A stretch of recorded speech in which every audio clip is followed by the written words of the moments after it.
दोस्तों नमस्कार। आज हम भारत का इतिहास, जिसमें प्राचीन भारत का इतिहास है, वो स्टार्ट करेंगे। और ये जो बुक है घटना चक्र पूर्वावलोकन की है, जो स्पेशली यूपी पीसीएस के लिए बनाई गई है। उसी के हम अब तक जो भी एग्ज़ाम हुए हैं यूपी पीसीएस के, जो आए हुए प्रश्न हैं, उन्हीं पर हम चर्चा करेंगे। तो आइए देखते हैं।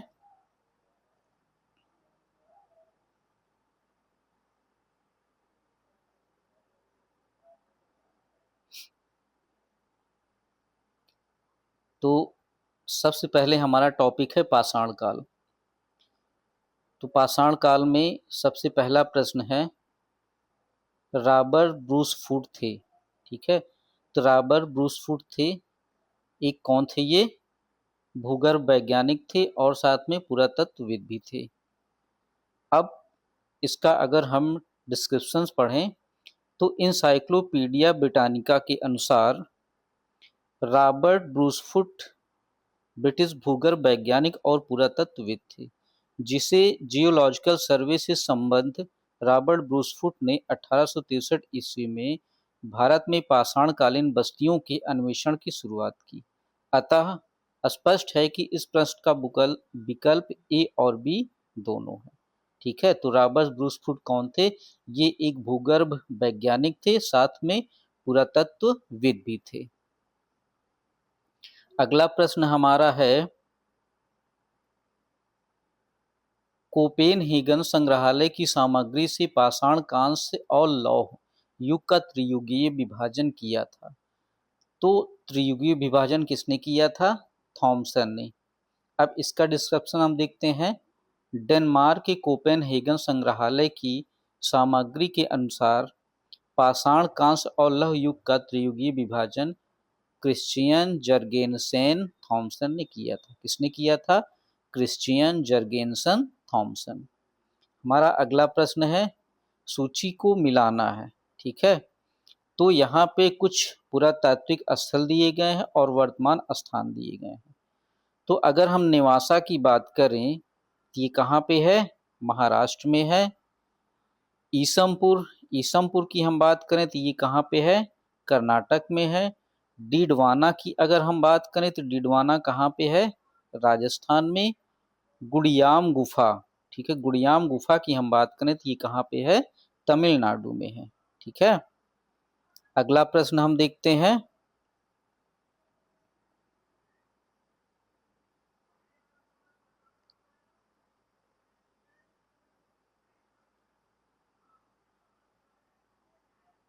तो हमारा अगला प्रश्न है, उत्खनित प्रमाणों के अनुसार पशुपालन का प्रारंभ हुआ था।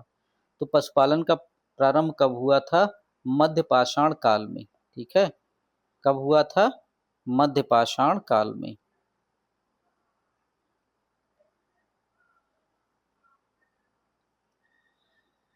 इसकी व्याख्या हम देखते हैं।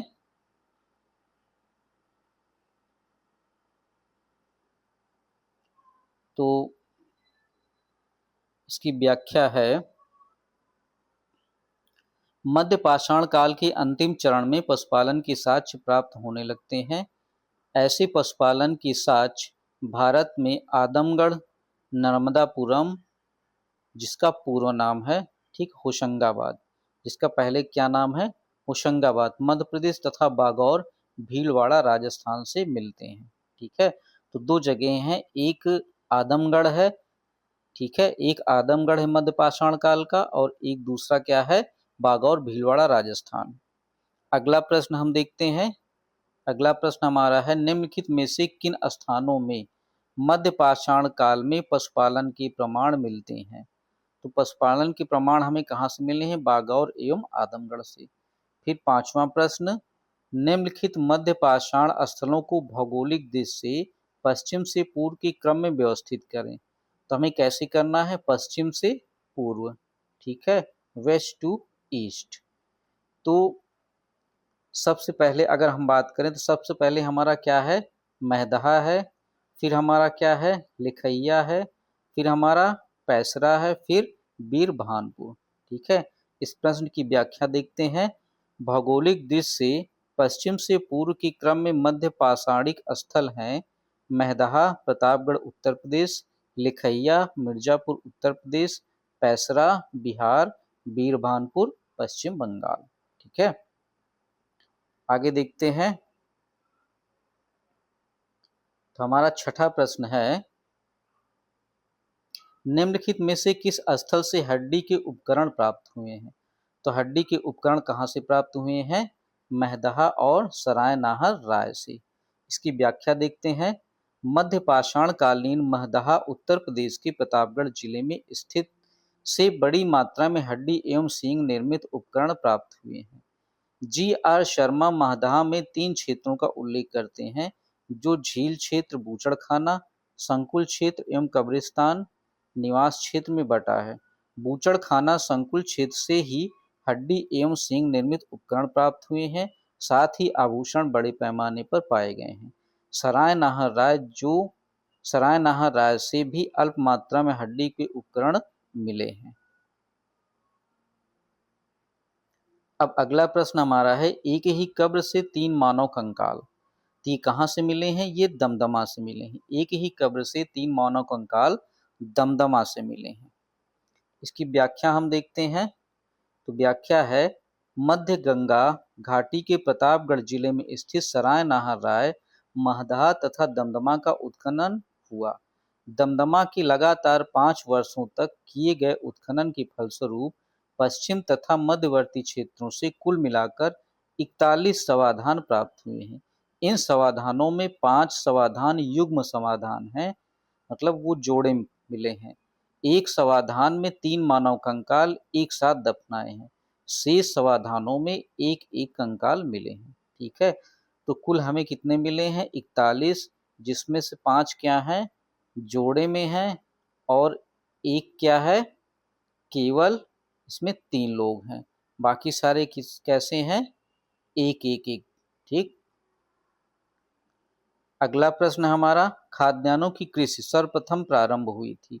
तो खाद्यान्नों की कृषि सर्वप्रथम कब प्रारंभ हुई थी? नवपाषाण काल में। ठीक है, खाद्यान्नों की कृषि सर्वप्रथम कब प्रारंभ हुई थी? नवपाषाण काल में। ठीक, मानव द्वारा सर्वप्रथम प्रयुक्त अनाज था, तो आप अच्छे से जानते हैं मानव द्वारा सर्वप्रथम प्रयुक्त अनाज क्या था? जौ। इसकी व्याख्या देखते हैं। तो वैश्विक दृष्टि से देखा जाए तो सर्वप्रथम जौ 8000 ईसा पूर्व के आसपास भूमध्य सागर एवं ईरान के मध्य स्थित पश्चिमी एशिया के क्षेत्र में मानव द्वारा उगाया गया। बाद में लगभग इन्हीं क्षेत्रों में 8000 ईसा पूर्व के आसपास गेहूं भी उगाए जाने लगे। ठीक है, आगे देखते हैं। तो हमारा अगला प्रश्न है, भारतीय उपमहाद्वीप में कृषि के प्राचीनतम साक्ष्य प्राप्त हुए हैं। कहाँ से प्राप्त हुए हैं? तो लहुरा देव से प्राप्त हुए हैं। अब इस प्रश्न की व्याख्या देखते हैं। नवीनतम खोजों के आधार पर भारतीय उपमहाद्वीप में प्राचीनतम कृषि साक्ष्य वाला स्थल उत्तर प्रदेश के संत कबीर नगर जिले, कहाँ पे? उत्तर प्रदेश के संत कबीर नगर जिले में स्थित लहुरा देव है। यहाँ से 9000 से 7000 ईसा पूर्व तक के चावल के साक्ष्य प्राप्त हुए हैं। उल्लेखनीय है कि इस नवीनतम खोज के पूर्व उपमहाद्वीप का प्राचीनतम कृषि वाला साक्ष्य मेहरगढ़, ठीक है, जब लहुरा देव की खोज नहीं हुई थी तब क्या माना जाता था? मेहरगढ़ माना जाता था। ये कहाँ पे है? पाकिस्तान के बलूचिस्तान में। यहाँ से 7000 ईसा पूर्व के गेहूं के साक्ष्य मिले हैं, जबकि प्राचीनतम चावल के साक्ष्य वाला स्थल कोल्डी हवा प्रयागराज जिले में बेलन नदी के तट पर स्थित है। यहाँ से 6500 ईसा पूर्व से चावल की भूसी के साक्ष्य मिले हैं।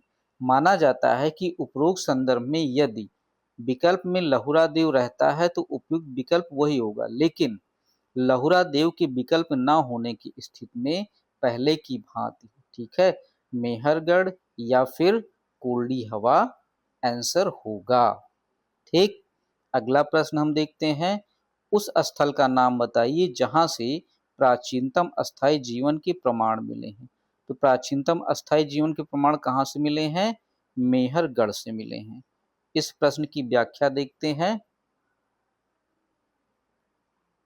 तो दिए गए विकल्प में प्राचीनतम अस्थायी जीवन के प्रमाण सर्वप्रथम बलूचिस्तान के कच्छ मैदान स्थित मेहरगढ़ से मिले हैं, जिसकी प्रमाणिक तिथि 7वीं सहस्त्राब्दी ईसा पूर्व है, जबकि किली गुल मोहम्मद एवं कालीबंगा की प्राचीनतम तिथि क्रमशः 4000 ईसा पूर्व से 3500 ईसा पूर्व है। ठीक है, तो ये आप याद कर लीजिएगा कि ये जो किली गुल मोहम्मद और कालीबंगा का प्राचीनतम तिथि कब है? 4000 ईसा पूर्व और 3500 ईसा पूर्व। 12वां प्रश्न, निम्नलिखित में से किस एक पुरा स्थल से पाषाण संस्कृति से लेकर हड़प्पा सभ्यता तक के सांस्कृतिक अवशेष प्राप्त हुए हैं? तो इसका आंसर क्या हो जाएगा? मेहरगढ़। बलूचिस्तान पाकिस्तान में स्थित पुरा स्थल मेहरगढ़ से पाषाण संस्कृति से लेकर हड़प्पा सभ्यता तक के सांस्कृतिक अवशेष प्राप्त हुए हैं। अगला प्रश्न हमारा है, नौदा टोली का उत्खनन किसने किया था? तो नौदा टोली का उत्खनन एच.डी. सांकलिया ने किया था। नौदा टोली जो मध्य प्रदेश में स्थित है, डंकन कॉलेज पूना के प्रोफेसर एच.डी. सांकलिया ने कराया था। यह स्थल इस महाद्वीप का सबसे विस्तृत उत्खनित ताम्रपाषाणी ग्राम स्थल है। इसकी तिथि 1500 से 1300 के मध्य निर्धारित की गई है। ठीक है, तो कब से है? 1500 ईसा पूर्व से 1300 ईसा पूर्व के मध्य। और यह है क्या? नौदा टोली एक ताम्रपाषाणी ग्राम स्थल है। ठीक है, अगला प्रश्न, नौदा टोली किस राज्य में अवस्थित है? तो नौदा टोली मध्य प्रदेश में स्थित है।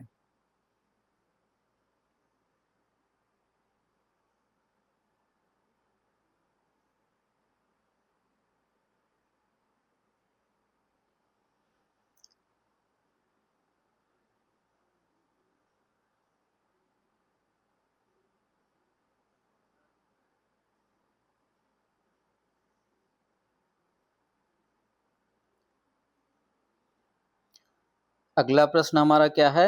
बृहद पाषाण स्मारकों की पहचान की गई है, तो किस रूप में की गई है? मृतक को दफनाने के स्थान के रूप में। इसकी व्याख्या देखते हैं। नवपाषाण युगीन दक्षिण भारत में शवों को विभिन्न प्रकार की समाधियों में दफनाने की परंपरा विद्यमान थी।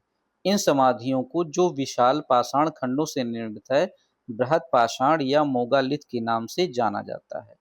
इनके विभिन्न प्रकार हैं, जैसे शिष्ट समाधि, pit circle, cairn circle, dolmen, umbrella stone, hood stone, कंदराएं, मेहिर। ठीक है, अब अगला प्रश्न हमारा क्या है? राग का टीला निम्नलिखित किस नवपाषाणिक स्थल से संबंधित है? तो राग का टीला संगनकल्लू।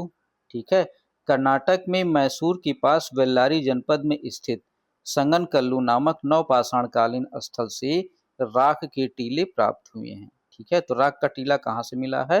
संगनकल्लू से। अगला प्रश्न देखते हैं। तो अगला हमारा प्रश्न है, निम्न में से, ठीक है, निम्न में से कौन सा स्थल प्रागैतिहासिक चित्रकला के लिए प्रसिद्ध है? तो इसका आंसर आप जानते हैं, भीमबेटका। ठीक है, मध्य प्रदेश के रायसेन जिले में स्थित भीमबेटका प्रागैतिहासिक शैल चित्रकला का श्रेष्ठ उदाहरण है। इन गुफाओं में जीवन के विभिन्न रंगों को पेंटिंग के रूप में उकेरा गया है, जिनमें हाथी, सांभर, हिरन आदि के चित्र हैं। यहाँ के शिलाश्रयों से सर्वाधिक चित्र प्राप्त हुए हैं। ठीक है, यहाँ के शिलाश्रय से सर्वाधिक चित्र प्राप्त हुए हैं। इसकी खोज वर्ष 1957 ईस्वी में वी.एस. वाकांकर ने की थी। भीमबेटका शिलाश्रय यूनेस्को की विश्व विरासत सूची में शामिल है। ठीक, अगला प्रश्न देखते हैं। तो अगला प्रश्न इसी से संबंधित है। भारत में किस शिलाश्रय से सर्वाधिक चित्र प्राप्त हुए हैं? तो भीमबेटका से। निम्नलिखित में से किस भारतीय पुरातत्व ने पहली बार भीमबेटका गुफा को देखा और उसके शैल चित्रों के प्रागैतिहासिक महत्व को खोजा? तो कौन है? वी.एस. वारककर। ठीक है, वी.एस. वाकांकर जी हैं। इन्होंने भीमबेटका को सबसे पहले देखा और उसके शैल चित्रों को, ठीक है, महत्व को खोजा। अगला प्रश्न, गैरिक मृदभांड, ठीक है, ओसीपी का नामकरण हुआ था। तो गैरिक मृदभांड ये कहाँ पे मिला था? हस्तिनापुर में। अब इसकी व्याख्या देखते हैं। गंगा यमुना दोआब की सांस्कृतिक परंपरा संभवतः उस संस्कृति के साथ शुरू होती है जिसे अपने अत्यंत विशिष्ट मृदभांड के नमूने के कारण गेरुवर्णी, ठीक है, गैरिक मृदभांड संस्कृत या ओसीपी कहा गया।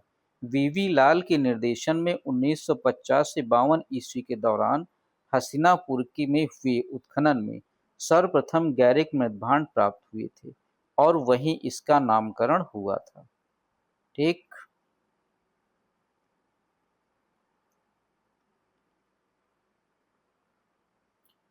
ताम्राश्म काल में महाराष्ट्र के लोग मृतकों को घर के फर्श के नीचे किस तरह रखकर दफनाते थे? तो महाराष्ट्र की ताम्रपाषाण क्या हो जाता है भाई?